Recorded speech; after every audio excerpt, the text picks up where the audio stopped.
છે? કેવો હોય? દેખાડે કેવો હોય? દેખાડે કેવો હોય?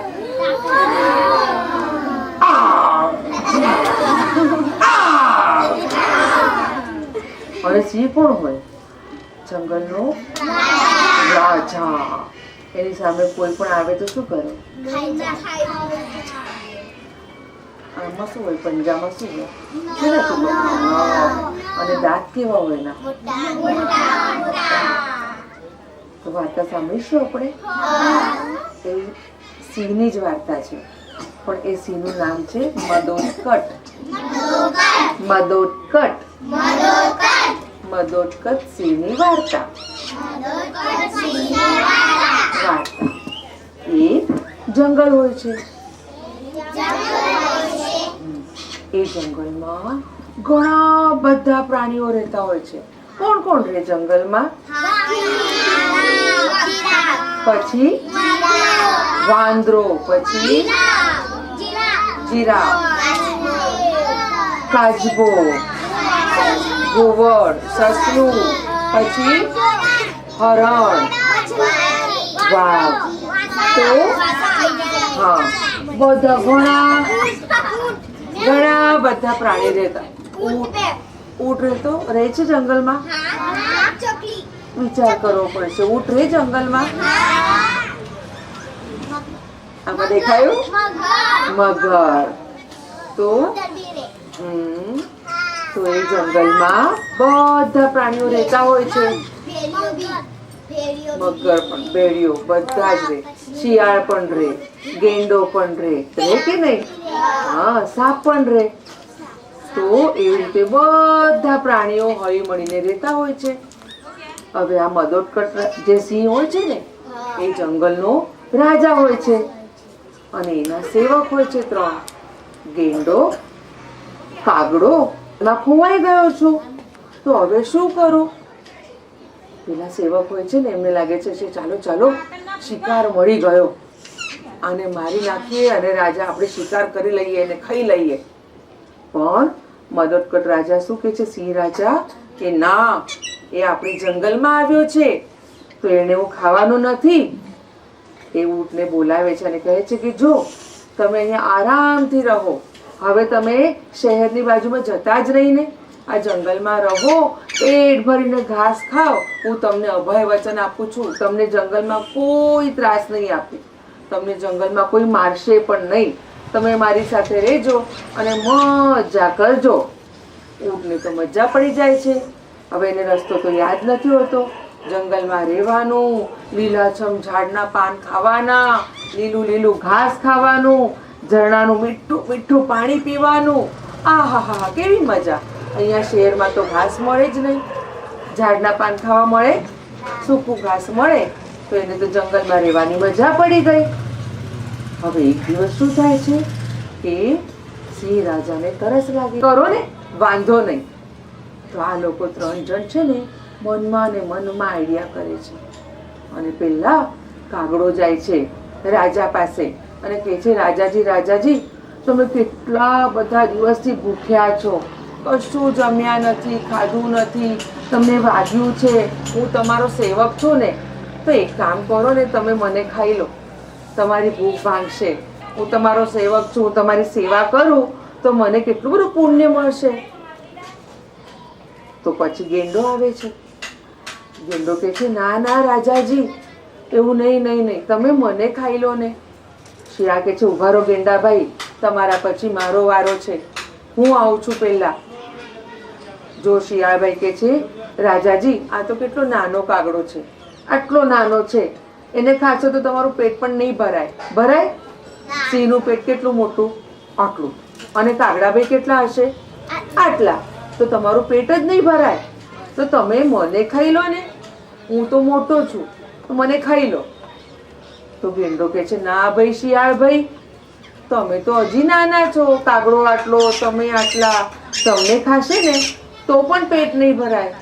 હું આટલો મોટો છું, જાડો પાડો, તો મને ખાશે તો પેટ ભરાઈ જશે. તો મહારાજ, તમે મને ખાઈ લેજો ને, એવું કરો ને. તો શિયાળ કહે છે, અરે ગેંડાભાઈ, તમે તો નખધારી છો, તમે ક્યાંથી? તમને પણ નહીં ખાઈ શકે મહારાજ, પાપ લાગશે એમને, નખ ધારીને તો ના ખવાય. તો ઊંટ વિચાર કરે છે, ક્રથનક ઊંટ વિચાર કરે છે કે આ બધાએ રાજાને કહ્યું કે મને ખાઈ જાઓ, મને ખાઈ જાઓ, પણ રાજાએ એમને ખાધું? રાજા એમને શિકાર કર્યો? તો હું પણ જઈને રાજાજીને કહી દઉં ને તમે મને ખાઈ જાઓ. રાજા કોઈનો શિકાર તો કરે?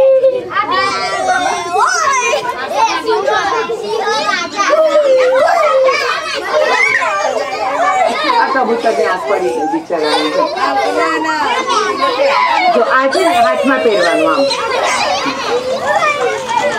અને આ છે કાગડો, આ પણ હાથમાં પહેરવાનું. જો આમ, જો આમાં બે, એક આંગળી આમ અને અંગૂઠો આમ અને બીજો 3 આંગળી આમ. બધાને આપવાના ને મેડમ? શું કહ્યું મેડમ?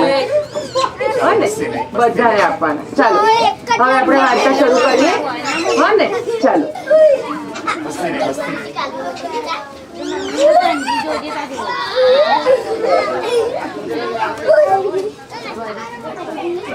ના, કાગડો હાથમાં લેવાનો છે, હાથમાં. હા, એ ગ્લવ પપેટ છે એટલે હાથમાં લેવાનો. ચાલો હવે વાર્તામાં કોણ કોણ હતું એ મારી પાસે આવશે. હા, કોણ કોણ હતું? શિયાળ. ધક્કો નહીં. એ વાર્તામાં કોઈએ કોઈને ધક્કો માર્યો તો મને કહો તો. વાર્તામાં કોઈએ કોઈને ધક્કો માર્યો તો? ગુસ્સો રાખે છે, એમને ક્રથનક ઊંટ જરા પણ ગમતો નથી, તો હું શું કરું? હાથી દાદાએ કહ્યું કે અરે સિંહ મહારાજ, જો એમને ગુસ્સો આવતો હોય ને ક્રથનક ઊંટ પર, તો તમે એમને સમજાવો, પ્રેમથી સમજાવો. ગુસ્સો થોડી કરાય. તો સિંહ મહારાજ જંગલમાં ગયા. બધાને સિંહ મહારાજ જંગલમાં ગયા અને એમણે શું કર્યું? એમના સેવકોને પાસે બોલાવ્યા. આવો આવો, કે જુઓ તમે મારા સેવક છો ને, એ રીતે ક્રથનક પણ મારો સેવક છે અને તમારો દોસ્ત છે, તો તમારે એની પ્રત્યે આવો ભાવ રાખવાનો નહીં. તમારે પણ એની સાથે રમવાનું, મજા કરવાની, વાતો કરવાની, એને મારવાનો વિચાર કરવાનો નહીં.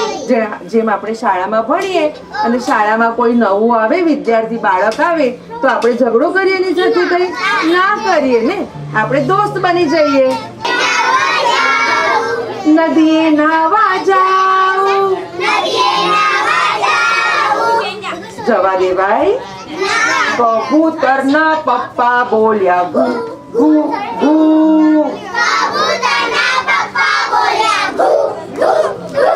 નદી એકલા એકલા જવાય પાણીમાં? પછી હવે પપ્પા વળે તો શું થાય?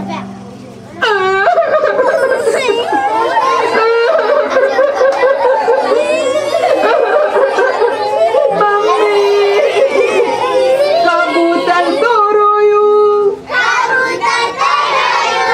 આંસુ આવ્યું મોટું, મમ્મી સામે જોતું, મમ્મી સામે જોતું. કબૂતરના મમ્મી બોલ્યા ઘુ ઘુ ઘુ.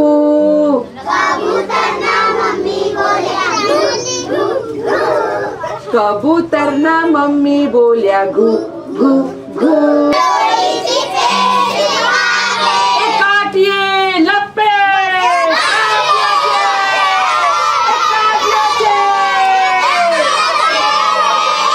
દોરીથી પેચ કાપે, કાટીઓની બૂમો સંભળાય, કેવી મજાની દેખાય,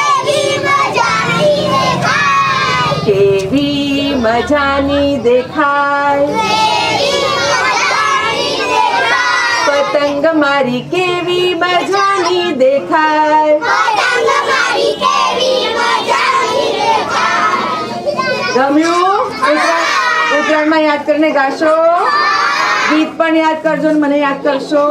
હા, તમારી ઉત્તરાયણ કરવા અહીંયા આવતી રહું? ચોક્કસ. ચાલો.